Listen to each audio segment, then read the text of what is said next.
Yhteistyössä Nokian Renkaat. Ja tervehdys jälleen, hyvä Teknavin podcast-katsoja. Mukavaa, että olette jälleen seurassamme. Tätä riittää nyt ja tätä tulee tuutin täydeltä tälläkin kertaa. Mehän tässä viime syksynä kävimme läpi rallitelevisioinnin alkuvuosikymmeniä, siellä 60-luvulta aina siihen 90-luvun alkuun Kyllösen Matin kanssa. Ja tavallaan käytiin se ajanjakso, jolloin myöskin Alenin Markku oli sitten suurena tähtenä, myös televisiotähtenä.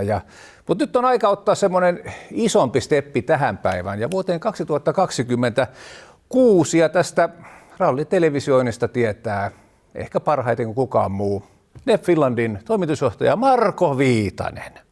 Tervetuloa. Kiitos paljon. Sä siis vastaat MM-rallin televisioinnista. Se on niin kuin sinun vastuualueesi. No kyllä se niin on tällä hetkellä. Joo. Niin. Ja Markku Alén on kova MM-rallin lähetysten katsoja. Seuraaja, kyllä. Niin. Onneksi olkoon, mun mielestä on hienoja lähetyksiä. Kiitos. Taso on noussut hirveästi. Joo. Onko tämä niin kuin suurin suomalainen TV-tuotanto maailmassa? Kyllä se varmasti on. Tavallaan se on varmaan niin kuin euromääräisesti, se on isoin koskaan Suomeen tuotu sopimus. Joo. Ja sitten kyllä se niin kuin tunteina ja sitten jos me katsotaan, me tehdään siis 14 EM-rallia, 8 EM-rallia vuodessa, meillä on 22 eventtiä tavallaan samalle asiakkaalle, niin kyllä se niin kuin on se aika mega. Se on aika. Niin, siihen kuuluu se CM-rallitkin. Joo, ERC, VRC, molemmat. Niin, kyllä. Joo. Samalla promoottorilla niin molemmat tehdään ja hyvin samalla lailla tehdään vielä, että ne on niin kuin massiivisia tuotantoja molemmat. Joo. Mites Markku, kun sinä pöllähdät sohvalle katsomaan viikonloppuna ralleja, niin minkälaisia huomioita sinä teet niistä itse lähetyksistä, jos ei puhuta tästä jännittävistä kisatapahtumista? Se laatu, mun mielestä laatu on erittäin kova tällä hetkellä. Mä luulen, että ralli on saanut ison suosion teidän mukana, kun te toitte ton suorat lähetykset ja kaikki tämä näin, niin mun mielestä se on hieno paketti. Mä oon jossain sanonut, kun asiasta puhuttiin, mä sanoin, että 2 asiaa mun mielestä pelasti VRC:n. Niin. Ensin oli 2017 Mahosen superautot. Kyllä, kun tuli tavallaan siinä on aivan oikein. Jarmo ajoi väkisin läpi Kyllä. ne autot, Joo. koska sitähän vihas kaikki fiassa. Juu. Sehän runnoi sen läpi. Niin. Ja sitten me saatiin siihen perään promoottori uskoon, että on livesportti. Kyllä. Niin nämä 2 asiaa vei meidät silloin uudelle levelille. Nythän taas ensi vuonna on tärkeä uusi sääntöuudistus, mitä se tapahtuu, mutta nämä 2 asiaa teki tosi hyvää. Oot aivan oikeassa. Joo. Kyllä. Mikäs Marko, mikä sua televisiossa kiehtoo? Suora lähetys. Niin, Esimerkiksi. suora lähetys, siis en ole koskaan elämässä tehnyt mitään muuta kuin telkkaria. Niin, aivan.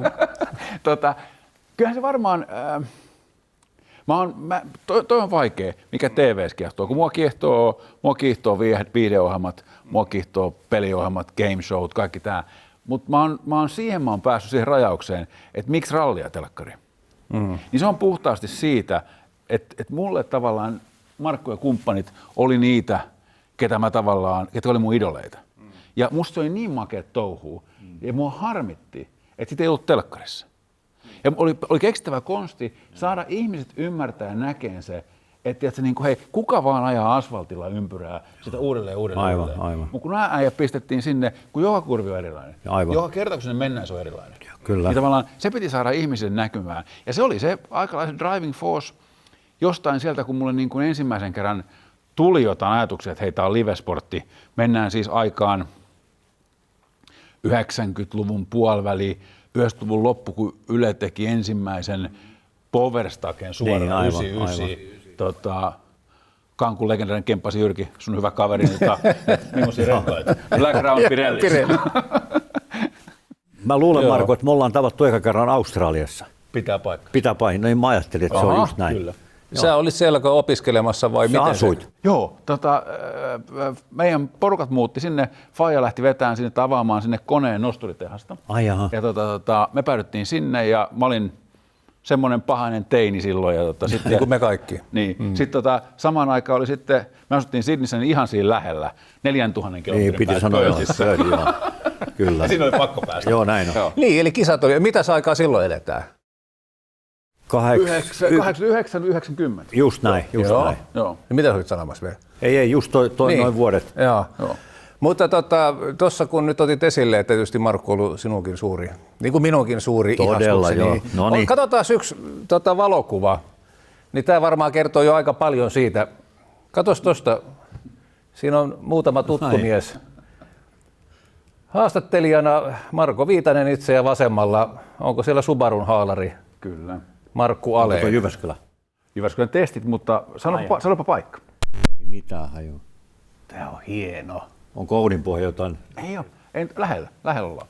Ai jaa, Päijälän sivu. Ei kun kato Hassin talo. Niin joo, Hassin talo on vasemmalla. Joo. Siinä oli huoltaja. Tuosta mennään tonne päin, mihin kuva näyttää, niin siellä on Liisan mutka. Ai jaha, just joo. Eli nyt eletään 90-luvun alkua ja 91. Mamma mia. Hei. Ja suuri tuleva rallitoimittaja Viitanen Big tekee boss. työtään. Onko vielä tallenne muuten jäljellä? Onko se hajukaan? On joo. Onko? On. Siis Hienoa. masternauha on, varmaan ei yksittäistä niin kuin irtonauha, mutta masternauha on. Mä oon kaikki koittanut noikin räpellykset pitää. Se on tallessa. hienoa, hyvä. Se on niin iso historia palanen kakut. Niin. Että Joo, ja sitten tavallaan siinä on vielä se, että niin kuin mä ajattelin, että jos jonain päivänä, kun mulla on aikaa, niin mä kyllä ne laitan YouTubeen kaikki. Älä. Että ne on kaikki jakoa. sitten kun eläkkeellä, sitten on aikaa pistellä tulemaan. Eikö mä löydän jostain sen teessä rallista innostuneen työharjoittelija. Siinä on silleen homma. Hyvä. Mistä toi ralli-innostus ja innostus moottoriurheiluun sulla on sitten lähtenyt? No, Kipinä. Hyvinkäältä kotoisin.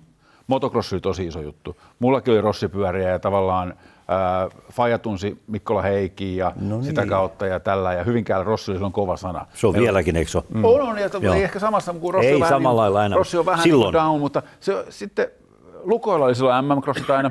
Mutta sitten siinä oli jotain semmoista, että joo, se oli kiva ja näin, mutta mä muistan ensimmäisen ralliin liittyneen kokemuksen, niin niinkin, siis jengi väittää, että voi muistaa, mutta mä muistan sen, kun siinä oli jotain tosi spesiaalia.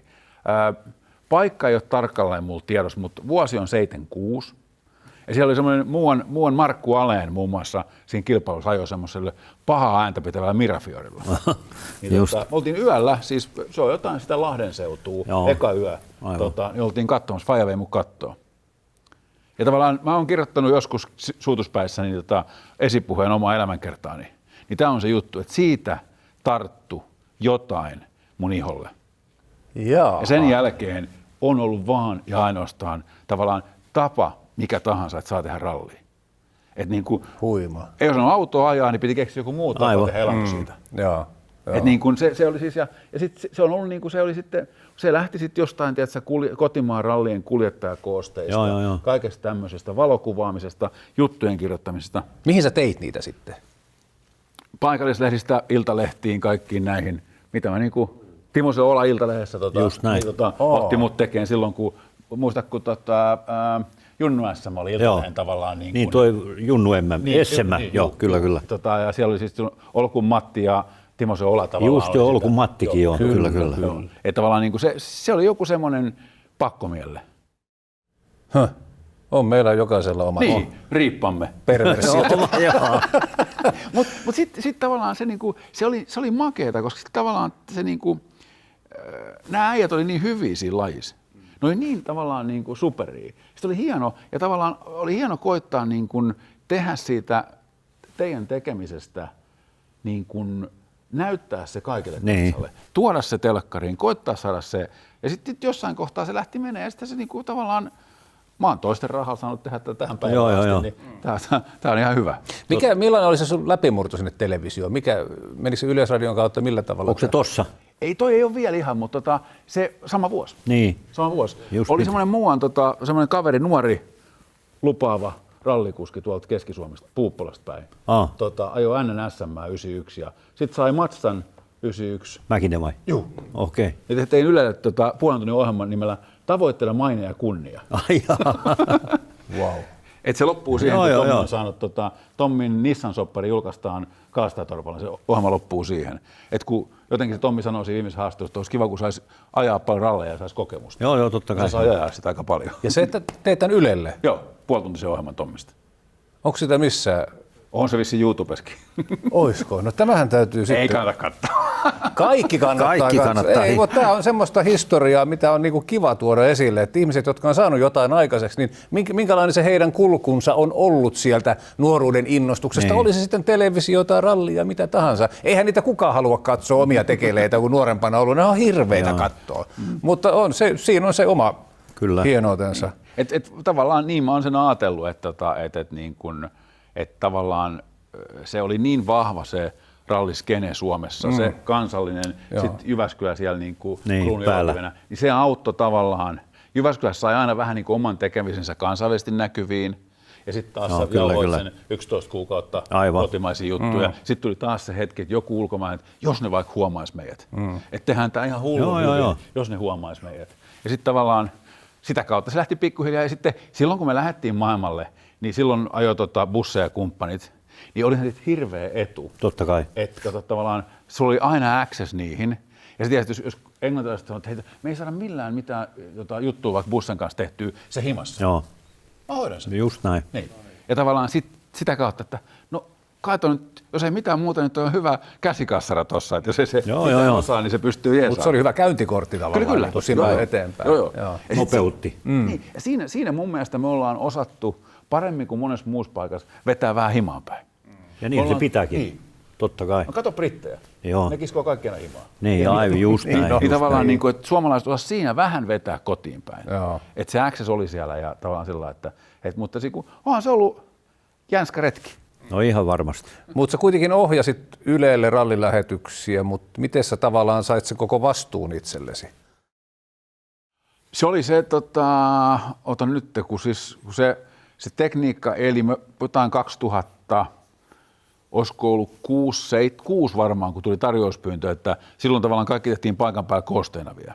Niin tuli tämmöinen tekninen tarjouspyyntö ja sillä ihan puolella läpällä Nootvan oli silloin promoottori, niin sieltä tavallaan tyyppi kysyi, että haluatteko käyttää tarjouksen? Joo. Mä hei, mikä jottei? Tavallaan niin kuin, että ilman muuta. Että jos joku kysyy multa tarjousta, niin kyllähän mä teen tarjouksen. Totta kai. Liikemies olevina, niin. Ihan en tiennyt, mihin silloin lupauduin. Niin. Mutta sitten siitä me saatiin vähän tekniikkaa sinne pikkuhiljaa ja sitten semmoinen määrätietoinen yrittäminen siitä, että jos mä jonain päivänä saisin nämä ihmiset maksaa vaikka sen tekemisen ja tavallaan sitten niin kuin sen mahdollisuuden, että koettaisin niin kuin viedä sen sinne. Se oli ihan kirkkana silloin sen 99 jälkeen. Niin. Livehän tämä pitäisi olla. Sisäkamerat livenä, helikopteri vähän ilmaan, kaikkea tätä. Siinä on sitä sisua. Niin. Niin ja sitten tavallaan Yritteleisyyttä. Jos uskoo itse johonkin. Totta kai. Jos ei usko, niin ei kannata lähteä. Niin. Se on uskottava tuossa hommassa. Jos itse uskoo, ja sittenhän se lähti tavallaan aika nopeasti purkautumaan. Jos me oltiin 2011 yritettiin, silloin tehtiin ensimmäinen testi Ollivestä Strasbourgissa, se Löbin kotiralli. Siellä tehtiin yksi päivä, lauantai-päivä. Ja silloin muistan aina sen, että se oli aika vaikuttava, koska meillä oli lentokone niin kuin onboardeen varten, meillä oli 10 autoa, missä oli kamerat, meillä oli pari helikopteria, meillä oli siellä täällä ryhmiä siellä. Ja sitten mun kysyttiin, että haluaisin lähteä ohjaamaan sen, mutta no ilman muuta mä lähden ohjaamaan sen. Ja sitten me tehtiin yksi päivä sitä. Vähän vaihdettiin ihmisiä eri paikoissa ja vähän juontajia, vähän haastattelua, kaikkea tämmöistä. Tehtiin niin kuin Petteri ajoi silloin omalla tiimillä muistaakseni kisaa. Ja sitten siinä oli, se oli vähän semmoinen, niin kuin, ralli ei ehkä silloin ollut kaikesta kovimmat muodossa siihen aikaan. Niin. Sitten promoottori menikin konkurssiin sitten samana vuonna. Oho. Niin silloin 2011 joulukuussa meillä oli koko konsepti valmis. Että tammikuussa 12 se olisi alkanut. Pärähtää. Niin. Sitten tuli tämä konkurssi ja siinä oli tämä joku sijoittaja jostain tuolta idästä, jolla meni sitten vähän omat ja vieraat rahat. Siinä oli Spikeria ja jalkapallojoukkuetta ja kaikkea tämmöistä samassa. Niin siellä meni fyrkat vähän sekaisin. Niin se pysäytti sen siihen. Mutta sitten se jäi tavallaan niin kuin itään, että hei, toi voisi olla se tapa. Että mistä löytyisi se budjetti. Niin.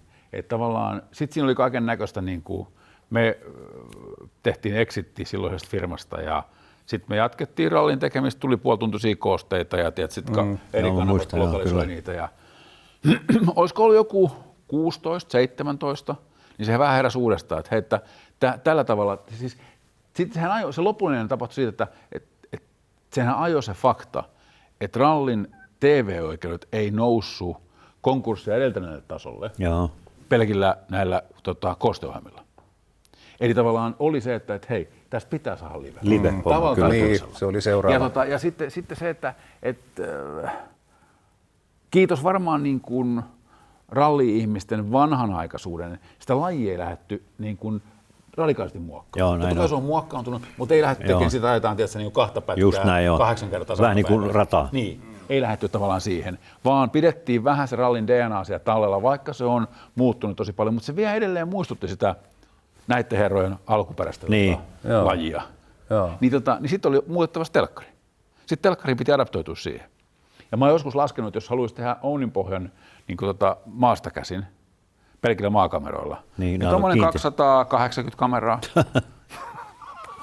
Joo, sitä se varmaan vaatii, mutta ei enää niin paljon piuhoja. Ei, voisi tehdä vähän langattomat osa, mutta osa tarvitsisi kyllä kaapeloidakin. Kyllä varmaan pitäisi, joo. Et ajatus siitä, että se olisi mahdotonta. Se on varmaan se seuraava. Meillä ei Suomessa varmasti ole niin paljon kameroita, meillä ei ole sitä rahaa, meillä ei tarvitse olla kamerakäytön taitoisia ihmisiä niin paljon. Aivan. Niin. Niin sitten oikeasti tuli se, että hei, sisäkamerat livenä, helikopteri, sitten sinne muutamia kameroita maastoon. Tavallaan se oli se konsepti. Ja sitten se oli, rikos on vanhentunut, mutta sehän meni sitten niin pitkälle, että nykyisen promoottorin sisällä oli tavallaan vahva ristiveto. Että toisten mielestä pysytään noissa koosteohjelmissa ja toisten mielestä tehdään liveä. Niin se meni sitten siihen, että silloin me oltiin onneksi jo, ei ollut enää Juka ja mun omistava firma, vaan oli niin kuin myyty ruotsalaisille siitä amerikkalaisille, niin sitten ehkä myös semmoinen riskinottokynnys vähän nousi. Niin, uskalsi ottaa. Niin, sanoin promoottorille, että hei, fine, tehdään 5 vuoden pahvi, eka vuosi tehdään livenä, jos ette tykkää, niin lopetetaan. Just näin. Amerikkalaiset tarjolla oli vähän erilainen, että hei, 5 vuoden sopimus, mahtava juttu. Täytyy 6 miljoonaa investoida, mutta eikä se haittaa. Eli ostettiin kaikki, kyllä, joka olisi ollut käyttökelpoista kamaa, jos olisi menty steppi takaisin. Aivan. Aha. Niin mutta tuossa on käynyt vähän onnea, mutta se riski on ollut kuitenkin se pääjuttu ja pääpaino tuossa kaikessa. Joo. Niin ja siis komeat potkuthan se olisi varmaan saanut, kun se olisi mennyt pieleen, niin komeasti olisi lähtenyt Viitanen kävelemään, mutta kyllä mä uskoin niin paljon siihen. Että niin kuin, oliko 3. vai 4, 3. ralli sinä vuonna 2018, kun All Live alkoi. Mentiin Meksikoon ja Löppi tuli Dakarista ajaan sitten. Niin mä muistan, se oli semmoinen hauska tavallaan, miten paljon ralli muuttui siinä aikana, kun olisiko ollut 3. huolto tai jotain, Löppi johti, sitten se vaihtoi renkaan tällä ja pätkällä, hölmö kato, Dakari mieli, menee rengas, olisi voinut ajaa maaliin tyhjä renkaan, rupesi vaihtaa. Makso siinä. No joo, sen Elenan kanssa ei ollut reenannut viime aikoina. Aivan. Mutta sitten tuli taas haastattelu, että nyt haastattelu äijä, kamera odottaa ja oli joku toimittaja siinä odotti sitä, niin sitten are we live? Se kysyy. Live again! Se oli niin kuin, hetkinen, mikä juttu? Että onko tämä niin kuin live? Joo. Niin tavallaan kaveri, joka oli pari rallilla pois, niin se tuli niin kuin, että joo, live homma. Kyllä. Että hei, että rallista tulee live. Joo, kyllä. Niin tavallaan silloin mä itse mietin, että no ei tämä ihan pieleen ole voinut mennä. Että jos tavallaan kuskit alkaa nyt hiffaan, että enää ei voi vetää niin kuin aleeni, että oli joku aivan hirveä tilanne, kato semmoinen kerrostalon kokoinen kivi, mikä me väistettiin lennossa näin, kun se näkee enkaaret, mitä se oikein dramatisoi. Niin. Ei kai. Mutta sitä ei voi tehdä. Nyt on totuus koko ajan. Kyllä. Kaikki on tässä ja nyt. Ennen kuin siirrytään tämän päivän televisiointiin, niin puhutaanko vähän renkaista, koska se on hyvin olennainenkin osa TV-kuljetuksia ja rallimaailmaa. Onko tämä niin kuin Black and Round Nokia? Se on Black and Round, aivan totta. Me ollaan nimittäin Markun kanssa käyty Nokian renkaalla tutustumassa ihan kaikkeen mahdolliseen. Ja onko sullakaan, Marko, ihan tietoa, miten rengas tehdään tuolla tehtaalla? Jos ei, niin katsotaanpas tämä seuraava pätkä. Yhteistyössä Nokian renkaat. Renkaan valmistusprosessi tapahtuu kokonaisuudessaan Nokian tehtaalla ja se koostuu monista eri vaiheista. Ensin sekoitusvaihe. Eli täällä se renkaanvalmistuksen matka alkaa. Täällä laitetaan synteettistä kumia, luonnonkumia, täyteaineita, Nokia, öljyä yhteen. Sekoitetaan niitä tuo Suikat päässä, kun Jaakko Kolmonen ja Veijo Vanamo. Tyylikkään näköisiä äijiä, hei. Tulee tähän pisteeseen. Meillä on tuo pihalla semmoinen päiväsiilot, johon tulee ne noet ja täyteaineet. Meillä on tuolla erillinen kemikaalipunnitus, joka toimii täysin automaattisesti. Ja toi robottisolu tuo taustalla vastaan niistä kumeista, on se synteettistä tai luonnonkumia. Noin puolet renkaissa käytetystä kumista on luonnonkumia, jota saadaan kumipuusta. Ja mikä on Noen rooli? No, se antaa renkaalle sen mustan värin. Joo Pasi, siis sekoitus on tehty, niin mitä sitten tapahtuu? Joo, tässä kun me saatiin nämä sekoitukset tehtyä, niin nyt sitten lähdetään jatkojalostaa. Eli sitten sekoituksessa tehdään ne komponentit, jotta me voidaan sitten lopulta rakentaa se rengas. Perusperiaate on se, että me syötetään sitä sekoitusta johonkin laitteeseen, jonka jälkeen sinne saatetaan laittaa vahvikkeita, kuten terästä tai tekstiiliä. Ja sen jälkeen me tehdään siitä jonkunnäköinen profiili ja niistä erilaisista komponenteista, profiileista rakennetaan se rengas. Ja kun valmis tavara eli komponentti ajetaan tähän niin sanottuun kasettiin, siirretään se kuljetusyksiköllä kokoonpanokoneille. Ja täällä renkaan tekijät kokoavat komponentit rengasaihioiksi. Ja tämäkin vaihe on pitkälti automatisoitu. No niin, hyvät herrat, nyt on sitten teidän vuoro tehdä meille niitä maailman laadukkaimpia renkaita, eli aloittaa se renkaan valmistus. Homma on suhteellisen simppeliä. Käännätte näistä kahdesta vivusta koneen automaatille ja sen jälkeen painatte jakson päälle. Olkaa hyvät, saa suori. Aika vaikea tilanne nyt. Aloita sinä. Tai kun Linnanmäellä on. Joo, haetaan. Tämä piti olla helppo tehtävä. Onko täällä nyt oikeat lukemat? Että... Nyt lähti. Nyt lähti molemmat sulla. Tää on Ollaan me tämmönenkin ohjelma tehty. Viime vuonna. Onko tää viime vuonna? ensimmäisenä sisäkerros. Olette aika paljon Sen tehnyt. jälkeen vahvikkeet, pienet rissaukset, sen jälkeen haetaan kaapelipaketit, tehdään ylöskääntö ja lopulta saadaan se vyökulutuspintapaketti tuohon päälle, jonka jälkeen se aihio on valmis. Kyllä renkaan valmistaminen on aika vaikea homma, hei.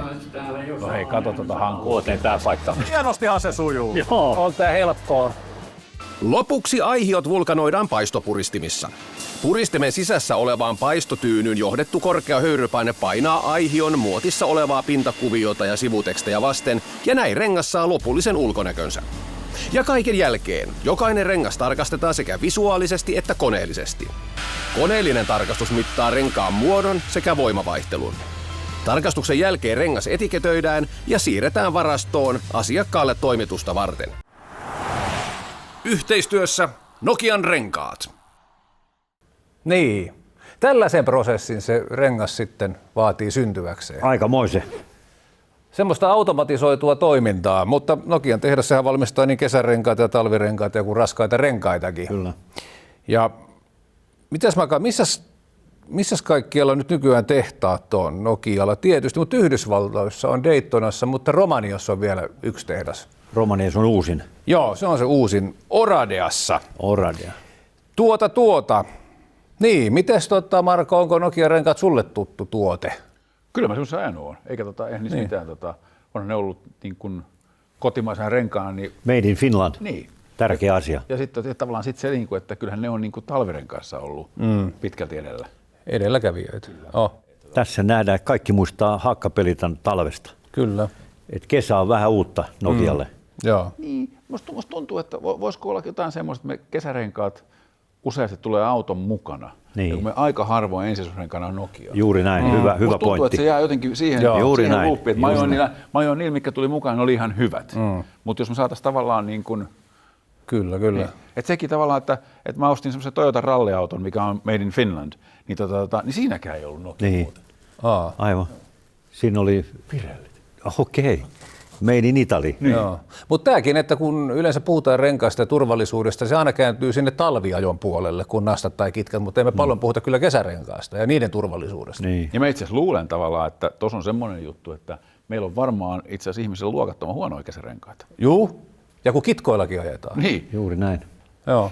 Se on muuten mielenkiintoinen pyörä, kun sä kovetat tuossa kuumassa. Niin, aivan. Se voi olla liukkaalla niin.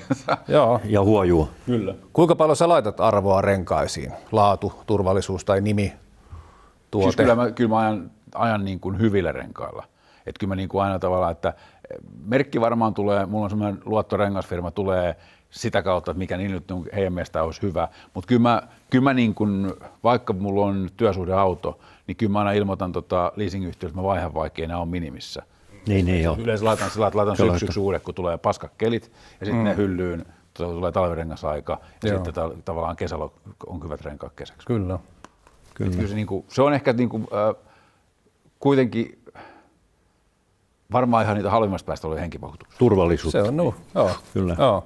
Ja vaikka tässä nyt oli robotteja ja automatisointia, niin täytyy aina muistaa, että myöskin visuaalisesti nämä renkaat ihan ihmisvoiminkin myös tarkastetaan ja käydään läpi, että ihmiselle ei jäänyt sitä kuvaa. Tämä on pelkästään vain robottien tuomaa. Ja mä kuitenkin tuohon vielä ihmishommaa, niin todennäköisesti kuitenkin aika pitkälle ihmiset on niitä, jotka suunnittelee sen renkaan vielä tänä päivänä. Kyllä. Sen kuvion, tekee tavallaan sen, että se ei ole AI:ta.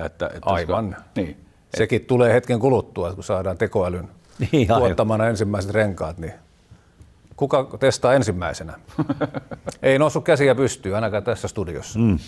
Mutta Suomalaisen työn liittohan myönsi tämmöisen avainlippumerkin Nokian renkaiden näille valmistamille Nokian Tyres Hakkapelit henkilöauton talvirenkaille sekä Nokian Tyres Hakka henkilöauton kesärenkaille. Ja sehän voidaan myöntää niin kuin Suomessa valmistetulle tuotteille tai palveluille, jonka kotimaisuusaste on vähintään 50% siitä omakustannusarvosta. Niin onko teillä muuten avainlippumerkkiä vielä? Ei ole, mutta ei ole kyllä haettu. No niin, kannattaa hakea. Niin. Hieno suomalainen tuote. Mutta tämmöisiä tarinoita, ja näitä löytyy sitten Teknavin YouTube-kanavilta, näitä Nokia-rengasvierailuistakin vaikka ja kuinka paljon. Ja näitä meidän erilaisia testejä. Mutta nyt ei enää testata, mennään tosi toimiin. Marko Viitanen, miten rakennetaan MM-rallilähetys? Mistä lähdetään liikkeelle? Mistä lähdetään liikkeelle? No varmaan alusta. Hyvä. Ja siellä tapahtuu... Niin siis, nythän tämä on tavallaan siis, tähän pitäisi pysäyttää ja tavallaan katsoa se, että miten lähdetään yksi tekemään, koska periaatteessa meillähän tämä on nyt tavallaan semmoinen, miten mä sanoisin, jengi teetti T-paidan ekan vuoden jälkeen, kun All tehtiin, we have created a monster. Että tavallaan tämä pyörii niin paljon limittäin, eli käytännössä katsoen nyt meidän jengi tekee syksyä. Niinpä. Siis esivalmistelu syksyksi. Eli me mennään semmoista puoli vuotta edellä. Tämähän on kaikessa hauskuudessaan, niin mikä on Markulle tuttu, mehän ollaan about rallitiimin kokoinen joukko. Joo, Eli tavallaan meillä on niin kuin, vaikka me jäädään sitä kilpaa, niin meillä on kuitenkin niin kuin meidän operaatio on melkein kuin olisi tiimi. Kuinka paljon teillä on henkilökuntaa? Niin kuin... Jos tehdään on-siteilla, että on kaikki siellä, niin se on tämmöinen 65-70. Jos osa on stadissa, mistä suuri osa nyt alkaa oleen, että ohjaamot ne on täällä, niin paikan päällä on 40-45. On se paljon. Se on paljon. Se oli joskus mun mielestä sektoraliteetti tämmöistä jotain tutkimusta liittyen tähän, että paljon rahaa Jääkylälle, niin me oltiin kulutukseltamme melkein niin kuin tuommoinen tiimi. Joo. Niin kuin mitä me tuodaan rahaa siitä. Ihan varmasti. Joo. Hotellit, palvelut, mitä ostetaan sieltä, mitä ostetaan järjestäjältä, palveluita, huoltoparkkiin, kaikki tämä. Mutta se lähtee siis oikeastaan varmaan niinkin yksinkertaisesti siitä, että se lähtee siitä, kun kilpailu, onko se puoli vuotta ennen kuin pitää aikataulu niin varmasti. Jossain siellä. Joo. Siitä tavallaan liikkeet, nyt se on tossa, se käy meillä ennen kuin se menee julkiseksi. Sitten sen jälkeen se on niin kuin, että Lehtosen Jukka, jonka Markku tuntee hyvin, mun entinen yhtiökumppani, niin Jukka lähtee yleensä käymään ensimmäisen kerran rallissa silloin. Tutustumassa. Niin, eli tavallaan katsomassa niin kuin, promoottorin ja järjestäjän esittämät live-TV-ekot, siis tämmöiset, mikä tulee niin kuin, mistä tehdään maasta ja näin. Joo. Ja sitten Powerstack ja nää. Sitten oikeastaan siitä se lähtee. Meillä on buukattu, kun me on saatu kalenteri, me on buukattu ihmiset läpi vuodeksi. Että tavallaan se on niin kaikki. Aivan. Sitten lähdetään, se alkaa se ihmisten allokointi. Sitten kun nämä kalenterit, aina kun toinen, sanotaan, että eka kalenteri tulee ralli, VRC tulee vaikka, sitten tulee ERC vähän myöhemmin, niin sitten tavallaan tulee missä osuu päälle. Kyllä. Sitten siihen tavallaan kaikki muut, niin kun osa jengistä tekee F1 ja rallia ja tavallaan kun nämä kaikki 3-4 moottorirullakalenteria sovitaan yhteen, niin kuka menee mihinkin ja ketä me saadaan milloinkin. Se on sitä, mitä ne tekee tuolta loppuvuodesta tavallaan niin kuin johonkin näille hetkille, kun viimeisetkin sarjat lähtee pyöriin. Sitten oikeastaan, kun siellä on käyty paikan päällä rekellä, sen jälkeen ne tekee sen suunnitelman. Sitten tavallaan siitä se oikeastaan niin kuin, niitä suunnitelmia on noin puoli vuotta edessä. Sitten tavallaan mitä lähemmäs kisaa tullaan, sitä konkreettisemmin muuttuu. Tavallaan, että sitten matkat on buukattu kaikki nämä, mutta sitten tulee, että okei, tämä on lähtöluettelo, kun entrit menee kiinni, tämä on lähtöluettelo, noihin autoihin kamerat, tavallaan näin ja näin ja näin. Sitten rupeaa syntyä semmoinen timeline, josta ne puhuu, eli periaatteessa meillä on tavallaan niin kuin, päivä kerrallaan timeline, että tosta ralli lähtee, tuossa on eka studio, pam, toi eka EK on näin ja näin kamat, sieltä tulee tämmöistä kamaa, kestää 60 minuuttia vaikka. Ja sitten tavallaan siitä se kulkee ja sitä tehdään tavallaan, ja sitten se on niinku, esimerkiksi se on niin hauskaa, että tämmöinen timeline, niin sehän päivittyy viimeisellä viikolla tosi paljon, mutta se päivittyy sen kilpailun aikana, että jos muutetaan jotain, niin se päivittyy sinne ja se tavallaan elää koko ajan. Joo. Te olette nyt niin kuin Jyväskylä tekemään, tai tehty jo. Jyväskylästä mä oon timeline nähnyt, siellä ei ole rekkelle vielä käyty, kun lumet on kaikki niin, joo, just. Et sitten periaatteessa kun lumet on lähtenyt, sitten mennään rekkelle ja sitten joku Jyväskyläkin, niin nythän se muuttuu, poveri on eri, aivan, niin se vaatii vähän enemmän työtä. Sitten toiset kisat pysyy, nyt mä en tiedä, olikohan Portugalissa taisi Fafe olla edelleen poveri, niin tavallaan se on taas sitä aika hyvin tiedossa, mikä se on. Joo. Mutta kun onboard-kameroilla nyt aika paljon nyt leikitään. Mun mielestä se on hieno asia. Se on tänä päivänä upea. Miten se signaali nyt sitten saadaan? Tässä on jollakin mielenkiintoista. Mä tiedän, ei varmaan moni katsoja tiedäkään. Niin, siis tämähän on se, mikä oli, kun mennään vuosia taaksepäin, kaikkein vaikeinta. Saatiin tallennettua sen autoon, se oli helppoa, mutta saada se sieltä autosta veke. Ja siinähän periaatteessa käytetään pitkälti samoja tapaa kuin jossain Tour de Francessa, pyöräilykisassa. Eli 8 kilsaa niin kuin sen tavallaan päällä lentää lentokone. Semmoinen 2-moottorinen Beechcraft P200 turboproppi.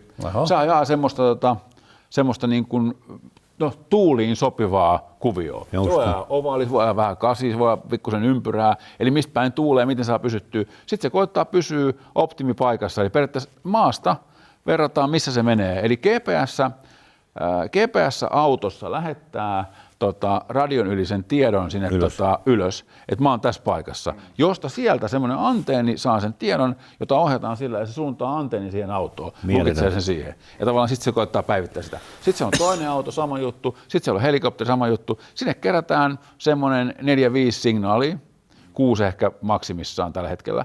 Sitten ne lähetetään sieltä alas huoltoparkkiin. Eli huoltoparkissa on taas se lentokoneen vastaanotto. Ja se toimii samalla lailla. Huoltoparkki on tässä pisteessä, se lentokone suuntaa yhden lähettävän antennin sinne ja sitten saadaan syntyä siihen. Se toimii 100 kilsaan asti. 100 kilsaan. Okay. Eli Päijälän lähöstä me otetaan vastaan Jyväskylän tuonne Vesitorin katoon. Ai se on siellä joo. Okei. Eli tavallaan se on korkein kohta siinä harjulla sinne, niin siinä on vähän yli 100 kilsaa on Päijälän lähtö. Me käytettiin Fiatin aikaan 76, 77, niin Laajavuoren Hyppyrimäkiin. Joo, radiolle. Niin, oma radio. Niin. Joo. Leetiin antenni sinne ylös, pelättiin. Joo. Miten selviydytään sitten tämmöistä katvealueesta? Ei semmoista ole. On niitä välillä, mutta harvoin. Niin, ja sitten tavallaan, sittenhän pahimpia on tavallaan joku montte. Et kun lähdetään menemään tätä puolta ylös, niin sit sun pitää olla se vuoren tällä puolella. No sit kun sulla on eka auto mennyt ja lähtee menemään toista puolta alas. Sit sulla on vaan ne, mitkä on tällä puolella tai se, mikä on tolla puolella. Sit se on just loputonta niin kuin tavallaan balanssointia. Ja tämähän on itse asiassa se niin kuin meidän rajoitus tällä hetkellä. Että tavallaan me ei saada koko ajan kaikkia. Sitten se lentokoneen footprintti on ehkä semmoinen 7-8 kilsaa, mikä on, mistä saa helposti sen. Sitten kun on pitkä pätkä, oot Ouninpohjan lähön päällä, et saa tähän maalia. Niin tavallaan tämä on nyt niitä, ja nythän tavallaan siis se, me ollaan tehty tosi paljon töitä 4G, 5G, eli LTE-tekniikan kanssa. Aika useasti ongelmaksi muodostuu se, että ollaan alueella, jossa on tosi vähän mastoja, jolloin kun sinne tulee fanit ja rupeaa kuvaamaan ja striimaamaan, sä tiedät näitä kaikkia tikkelistokkeleita, mitä niitä kaikki on, niihin on rupeaa. Mitä sä käytät? Niin, aina. Niihin, kun jengi rupeaa lähettämään someen, niin sehän täyttää kaikki mastot. Silloin kun se auto tulee sieltä, niin sillä ei ole kenttää. Ollaan koetettu Starlink-tyyppisiä juttuja, ollaan rakennettu mesh-verkkoja. Mä uskaltaisin väittää, että me ei olla hirveän kaukana siitä, että me löydettäisiin semmoinen hybriditapa tehdä sitä, että se ei olisi pelkästään kiinni lentokoneesta, siinä olisi muitakin vaihtoehtoja. Me tehdään sitä koko ajan niin kuin, se on syy, mihin mä oon perustellut oman ralliajamisen. Mä voin testata kaikki. No, totta, se on erittäin fiksu veto sulta. Mennäänpäs tuohon kohtaan. Erittäin, on. Niin tavallaan mun unelma olisi se, ja tämä sanoin silloin 2018, sitten mä voin lopettaa, kun mä oon, eli kaikki vaikka 15-20 autoa, mitä tuossa on meillä kamerata, että sä voisit itse valita, että sä haluat katsoa. Niin. Lähes maailman. Aivan just. Se olisi musta hieno. Mä arvasin melkein, koska se on taatusti se televisiokatsojan unelma, että sä saat naputettua tosta se, mitä haluat. Sitten tulee viesti, että nyt se pajari on lähdössä, telkkari auki, katsot Samin lähdöstä maailman. Kyllä. Just näin. Niin. Joo. Se olisi se, sitten mä voin sanoa, että nyt mun työ on tehty. Sitten sä voit ruveta linkkaa tuonne YouTubeen sitä sun vanhaa materiaalia siinä. Nimenomaan. Mutta eikö se ole vähän kuitenkin, että yksi pahin painaja niin suorassa lähetyksessä on kuitenkin, jos erikoiskokeet myöhästyy, ajetaan ulos ja EK pannaan kiinni tai tapahtuu tämmöisiä aikataulullisia. Mutta se on aika harvinaista. Luen kiitos on tosi harvinaista. Vähän niitä tapahtuu. Niin, vähän. Ja sit onhan se on pelkästään, se menee aika vaikeaksi siinä kohtaa, kun red-flagataan joku pätkä. Että tavallaan pannaan pätkä poikki, vaikka autoja olisi kuinka siellä pätkällä. Mistä sitten lähdet kertoa sitä tarinaa, miten sä teet. Sitten sulla on aina se, että ralli on siitä, että kun se ei ole pelkästään, jos se ajaa pahasti ulos se kuski. Siellä on aina ne katsojat, kaikki se. Sun pitää olla tosi hienovarainen, mitä sä teet. Just näin. Markku on elänyt sen ajan, kun tavallaan se oli aika karu se meininki. Niin sulla on aina tavallaan se sosiaalinen vastuu siitä ihmistä, joka on sinne pätkällä. Joo, näin on. Ja sitten tavallaan niin kuin se, että sehän on mulla se niin kuin karmein ohjaajakokemus, on varmaan se Monte, kun heidän ajoi sen ulos siinä pätkän TV-liven maalissa. Ja me ei edes tajuttu, että se osui tavallaan. Niin, aivan. Joo. Ja sittenhän se oli niin kuin tavallaan, silloin oli lähellä itse asiassa, että Hynkka ei vetänyt sarjasta. Niin, aivan. Kun Hyundai-merkkiin liitettiin katsojan kuolemaan, niin se vaatii aika paljon tekemistä, niin pysyi Totta kai. Kyllä. Tämä on tavallaan se meidän niin rakkaan lajin semmoinen tietty varjopuoli, joka tavallaan on aina siinä, että vaikka teet mitä, niin ihmisiä menee sinne, jotkut menee pahoihin paikkoihin, vaikka sä kuinka koitat. Joo, ei pysty kontrolloimaan. Et sä voi Ounin pohja houkka 2 kilsaa. Ei millään. Tarvii 1000 järkkäriä ja sekään ei riitä. Ei riitä. Aina löytyy hulluja. Niin. Mutta ajattelen, ollaan tultu 40 vuotta siitä ajasta, kun tuli ensimmäiset jotkut koostelähetykset Yleltä Jyväskylän suurajoista. Ne oli jopa tunnin mittaisia sekä MTV-puolella että Ylellä. Ja nyt ollaan tässä. Kaikki nähdään jo livenä. Livenä, kyllä. Tämä on huimaa. Sisältä ulkoa. Joo. Mutta sä sanoit äsken, että nyt olet päättänyt ajaa tuota rallia, että pystyt vähän näkemään sen rallikuskin silmin, että mitä tässä pystyisi niin tekemään tulevaisuudessa. Niin mistä tämä lähti, tämä ajamisen innostus? Kyllähän se nyt on tullut varmaan nuoruudesta, mutta nyt... Niin, sieltähän se varmaan tavallaan, siis se varmaan oli se, että niin kuin edelleen mä vaihtasin tästä hommasta rallikuski, jos olisi mahdollista. Jos mulla maksettaisiin palkkaa, että rallia, niin ralli, oli mä halusin aina rallikuski olla, mutta tavallaan siihen ei ollut ei ollut mahdollisuutta, ei ollut kykyjä, eikä tällainen. Mutta sitten niin kun se oli semmoinen asia, mikä pitkään niin kun vaivasi, että olisi kiva koittaa. Ja sitten mulla on tietenkin paljon mun kavereita on niin kuin lajin parista. Ja sitten se oli joku semmoinen, elettiin jotain 2018, alkoi sataa vettä ja syksy ja Gardemeisterilla oli yksi Skoda silloin ylimääräisenä. Se oli myymässä sitä pois. Ja sitten Toni tuli käymään, oli lähes johonkin Saarenmaan ralliin tai johonkin. Tuli käymään ja sitten se tuli käymään ja sitten se oli aika kallis käynti, koska sitten se auto jäi mulle ja sitten mä ajoin vain yhden rallin. Mä ajoin yhden rallin ja tämähän on hauska tarina, kun sitten mä päätin ajaa tunturi, kun musta on yksi makeimpia suomalaisia kisoja. Se tavallaan se Lapin niin kuin mystiikka kaikki se ja niin se oli. Mä ajan tunturi, joo. Sitten se on siinä, myyn heti pois autoja ja kaikki. Paasosen Janin tiedät hyvin. Joo, kyllä. Jani oli meidän rouvan ja lasten kanssa katsomassa siellä. Ja ei se Marko sitä autoa mihinkään. Vaikka mä en ole sanonut sillekään asiasta mitään. Jani oli sanonut ihan varma, että tämä ei lopu tähän, että kun se kerran pääsee ajaa. Ja mä ajoin sen ja mä ajoin ehkä vähän hiljempaa kuin mun mummo olisi ajanut. Mutta sitten jotenkin, niin nyt myydään auto pois. Ja sitten, että toisaalta niin. No vuokrataan se nyt ensin vähän. No sitten kaveri vuokrassa ja ajoi sen korin vaihtokuntoon, vaihdettiin koria. No meillä on uusi korikin siinä, niin eihän me nyt tähän kohtaan niin kuin toinen tunturi. Niin. Ajettiin toinen tunturi ja sitten oli tämä klassikko, tämä MM-tunturi. Mä en ole koskaan ajanut MM-rallia. Niin pitäisi mun nyt päästä ajan MM-rallia. Niin. No sitten ajettiin se MM-tunturi. No sitten se meni kaupaksi se auto ja Ja sitten, että onhan tämä nyt aika orpoa, kun ei ole ralliautoja. Niin. Sitten Räikköselle puhelu, että miten sieltä Skodalta saisi niitä uusia autoja. No, sitten tuli uusi auto, niin sitten tavallaan sillä ajettiin muutama ralli. Ja sitten mulla on sillä lailla käynyt mahtava tuuri noiden kanssa. Ne on aina mennyt kaupaksi kalliimmalla hinnalla, kun mannista maksaa. Just, joo, kyllä. Joo. Eli joka autossa jonkun tonnin tehnyt voittoa. Pikku business. No niin. Hienoa. niin sitten oli se, että no sitten kun se meni kaupaksi, no sitten olisiko semmoinen RS ja sitten se Sekton auto, millä Kovalaisen Heikki niin se sitten päätyi meille ja sitten se meni, bussa sanoi, että Nippe tarvii autoa. Joo. No Nipelle meni sitten se ja sitten taas mä no tee taas ralliautoa ja sitten oli silloin kun Toyota ilmoitti, että tekee VRC2, niin mä olin ensimmäistä joukossa, että mä haluan semmoiseen. Laitoin sähköpostiin, että mä tilaan tämmöiseen. 2,5 vuotta, niin aina kun mä kysyin, niin musta mun nimi meni listan viimeiseksi. Joka ikinä kerran kun soitin sinne, aina mä tipuin listan viimeiseksi. Aina, joo. Ei ole tulossa autoa. Sitten sit vielä yksi Skoda siinä. Ja sitten se meni kaupaksi Irlantiin nyt niin viime vuonna alkukesästä se meni kaupaksi. Mä eihin kaataa se ja korikin vaihdettiin siihenkin. Niin sitten se meni kaupaksi. Ja sitten mä soitin Lehtisarjalla, että nyt mä ostan vielä yhden auton.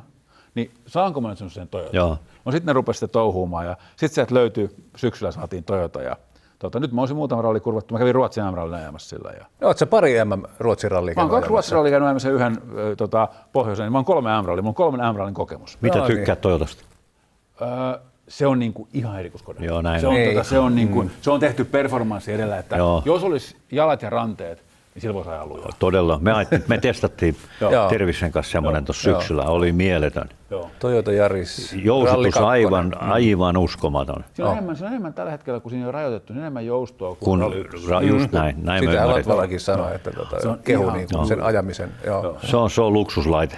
Sitten se on vahva auto. Mä oon pari kertaa ajanut sillä lailla kiveä, että oikein pahaa tehnyt. Ei mitään. Joo, näin on. Mutta se on Toyota, laatu on hurja. Mutta kyllä se on tehtykin myös sillä, että kyllä se niiden koko prosessi, kun mä sen kävelin läpi, kun mä kävelin autoa hakemassa, niin on se koko homma tehty sillä lailla. Se näkee, että se on tehty. Siellä on oikeat kundit, kyllä. On tavallaan pistänyt sen aikanaan sen prosessin pystyyn ja siellä on tuotu parhaita lean-juttuja Japanista ja tavallaan niin kuin, ei tommosia ralliautoja. Ei. Ihan totta. Sanotaan, että joku sanoi joskus, että me on pidetty M-Sporttia semmoisena niin kuin pitkän historian. Kyllä. Sanoit, että M-Sportit ei tullut yhtään noin hyvää koria ikinä. Ei varmasti. Että kyllä se on, niinku, se on kyllä huikea talo. Sitten hei, Suomessa tehdään ralliautoja. Se on uskomaton. 120 ralli 2 autoa. Juuri. Niin sekään ei mun mielestä saa meillä sitä arvostusta. Ei todellakaan. Lehtisarjon pitäisi olla linnassa joka uusi vuosi. Kyllä. Ja yleensä Toyotan touhut Suomessa, ne on erittäin suurta. Se työllistää ihan järjettömän määrän Keski-Suomesta. Ja mistä pikkukylästä lähteekään, niin sieltä ne tulee. Sitten tavallaan täytyy muistaa se, että tavallaan miten sekin lähti.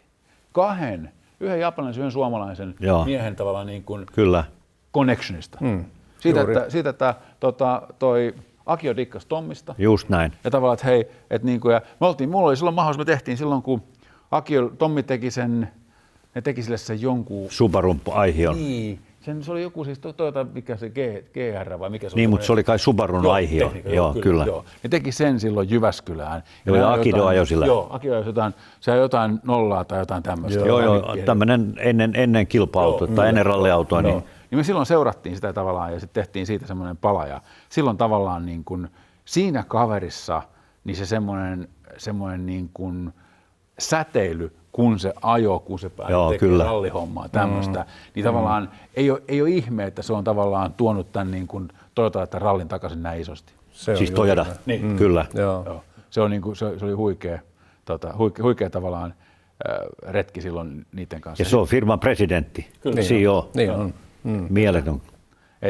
Ja sitten tavallaan jos ajattelee sitä, että niin kuin ajatellaan Neste-ralli, tai siis Jyväskylän suuren, niin kuin se meille on aina. Kyllä. Niin se on Nestettä ja Sektoa ja kaikki näitä. Niin 75 vuotta tänä vuonna. Niin mietitään sitä niin kuin, se on kisa, mikä on ollut 75 vuotta näin. Kyllä. Mutta miettikää sitä välillistä vaikutusta. Ei olisi Jyskässä Toyota rallitallia, ellei meillä ollut tommosta M-rallia täällä. Ei olisi Marko Viitasen TV-uraa. Kyllä. Niin, ei olisi Sprint-sportteja, ei olisi juuri näin. Ei olisi Arsenalia, mitä meillä on suomalaisia kundeja tuolla maailman töissä. Joo, kyllä. Siinä mielessä tavallaan niin kuin se... Ei Suomi taju. Niin, Suomi ei taju. Ei. On se välitön vaikutus. Tuo X määrää katsojia mettä ja pam ja aiheuttaa ääntä ja metakkaa ja tällainen. Mutta sitten se välillinen vaikutin. Se on iso. Kyllä. Niin se unohtuu. Joo, se on Niiden iso. ihmisten innoittajana, miten Jyväskylän suuret pyörii. Nyt me ollaan tässä pisteessä, Viitasen Marko ja meidän historiamme kannalta, niin ne on tärkeitä hetkiä, että on päässyt muksuna olemaan siellä. Kyllä. Se on tarttunut siihen iholle. Kyllä, se on se just iholle. Näin elää Marko Viitanen vuonna 2026. Elää ja voi vahvasti. Ja uusia ideoita tulee toivottavasti. Kyllä täytyy sanoa, että me ollaan kyllä todella ylpeitä, Marko, mitä sä oot tehnyt. Ja tuut tekemään. Olet hienon teon tehnyt. Ja matka jatkuu. Matka jatkuu. Kiitoksia, Marko. Värilähetyksenä tulee myös tämä YouTubeen, tämä jakso myös Spotifyhin, eli kannattaa katsoa Teknavin podcastit sieltä eri kanavilta. Kiitoksia, Marko. Kiitos. Mitäs me sitten tehdään?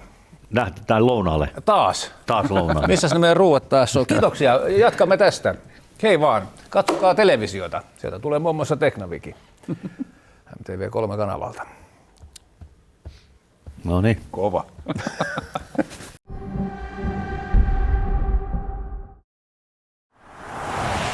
Yhteistyössä Nokian Renkaat.